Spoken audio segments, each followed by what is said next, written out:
তওয়াফের দোয়া।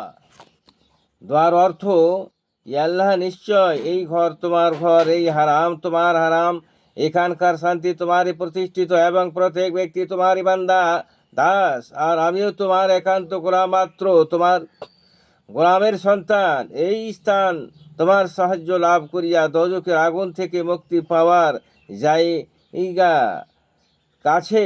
হে আমাদের প্রতিপালক, আমাদের শরীরের কষ্ট এবং চামড়া জাহান্নামের আগুনের জন্য হারাম করিয়া দাও। ইয়া আল্লাহ, ঈমানকে আমাদের কাছে অন্য সমস্ত কিছু থেকে অধিক প্রিয় করিয়া দাও, আর উহার সৌন্দর্য আমাদের অন্তরে দৃঢ়ভাবে বসায় দাও, এবং আমাদেরকে সঠিক ও সৎ পথ প্রাপ্তদের অন্তর্ভুক্ত করো।